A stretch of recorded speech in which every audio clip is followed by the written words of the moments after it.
Welcome to Draconian, your podcast for news and updates in Hong Kong and Taiwan. I'm your host, William.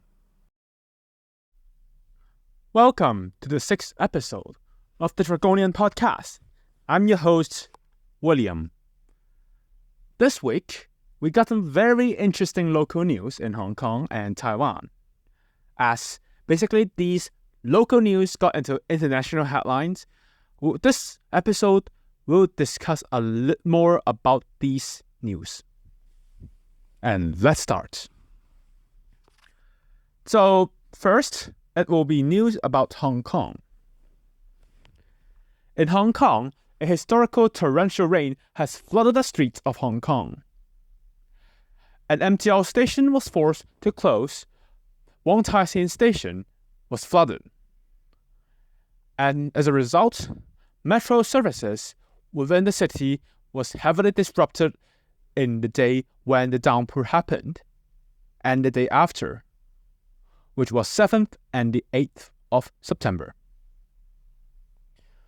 Public buses were also trapped in main trunk roads until 4 a.m. as those roads are flooded and buses could not be diverted. At the same time, some memes appeared in local social media as a trapped citizen got rescued by the fire services, while at the same time, the person showed a very interesting face, I would say. So let's dive into more information about this historical torrential rain. So this historical torrential rain was described as a once-in-500-year event, which resulted in the black rainstorm signal being hoisted for over 16 hours, which also broke the record for the longest black rainstorm signal consecutively hoisted in Hong Kong's history. Furthermore, this black rainstorm also broke any records that the Hong Kong Observatory had since its foundation or formation. At the same time, the government was also criticized for a slow response, as the government only announced suspension of class and work, and even it's not direct suspension, it's just an equivalent suspension, hours after public transit companies announced that they were unable to offer services due to the poor road condition. At the same time, multiple landslides also happened. One happened in Cha Kuo Lang, and the other happened in southern Hong Kong Island. There were also other minor landslides that happened. While at the same time, the landslide that happened in the southern Hong Kong Island in Shek O had unveiled unauthorized building works being prevalent in the financially privileged, which also resulted in an outcry of anger. While in not so clear relation of this torrential rain, another downpour event happened days after this initial flood, which this time flooded Kwun Tong area, as the system was not designed to handle such a large volume of water. This torrential rain happened just weeks after last week's tropical cyclone, which actually clogged some of the stormwater outlets or drainlets, and as a result, water could not be pumped out or could not be diverted outside of its intended area or intended catchment area, which led to flooding and other events happening. In an estimate of its damage caused, different people have given out varying estimates.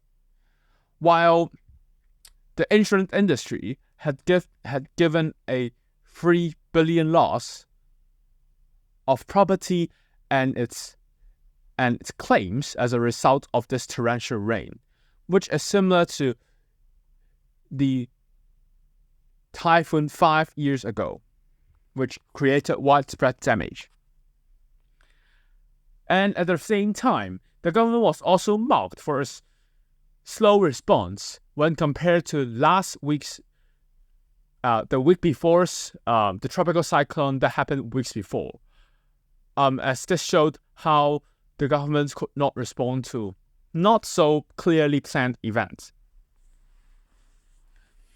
Furthermore, this historical torrential rain also reached international headlines as videos appeared about in varying degrees, about cars being damaged, about taxis being damaged, about people being trapped in buses, and also about different events that happened within this flood.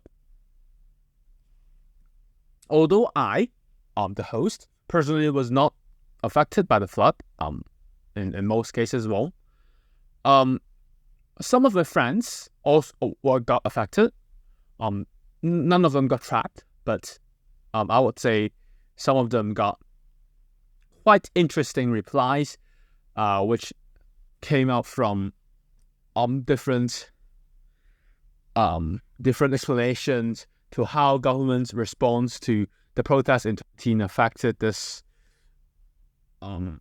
worsened the flood itself, as catchment areas originally designed to be a little bit seems like sponge could not absorb the water due to its design being sealed by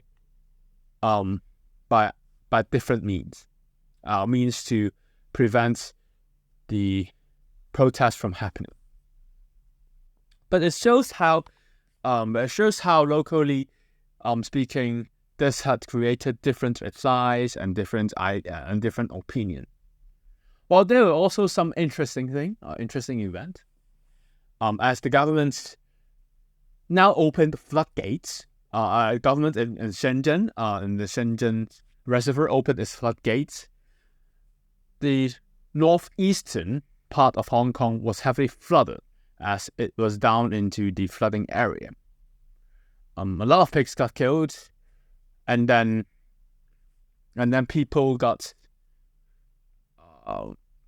houses got flooded, homes got flooded, bus services got disrupted even days after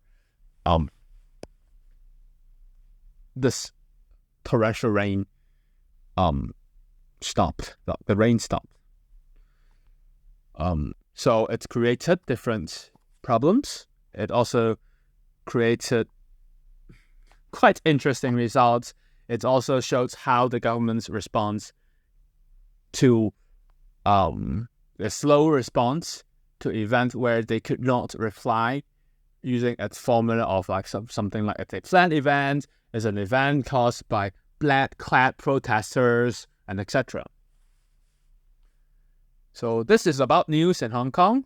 So basically this news have covered all other headlines, as basically other headlines that normally we would discuss actually would be 99% related to this torrential rain in Hong Kong. And next, we have news from Taiwan. So this news is also a continuation of last week's news. So in last week, news headlines were all about green energy, like about how one legislative councillor's dad became the so-called main recipient when in fact it wasn't, and the ruling Progressive Party got attacked by the Chinese Kuomintang, the Taiwan People's Party, and basically anyone in opposition. And after last week's event, this week it now turned into eggs. Yes, so now Taiwan's electoral main news or news headlines became eggs.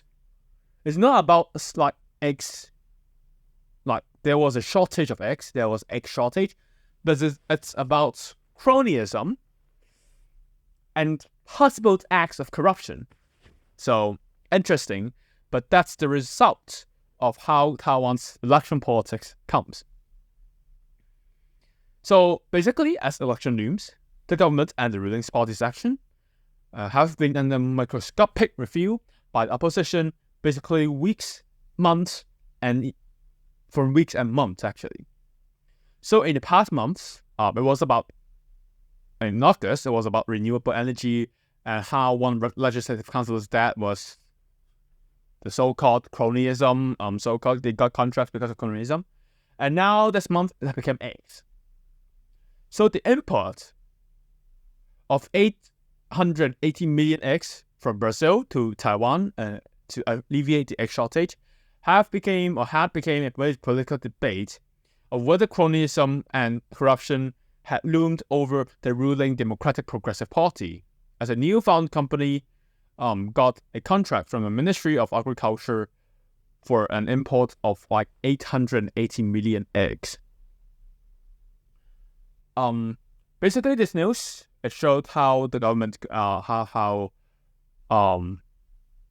the transparency in Taiwan's government needs to be strengthened and improved, while at the same time, news about like how things are being reviewed also got into a quite twist, as someone said that the then opposition, now ruling Democratic Progressive Party used similar tactics, but while in fact similar but not the same.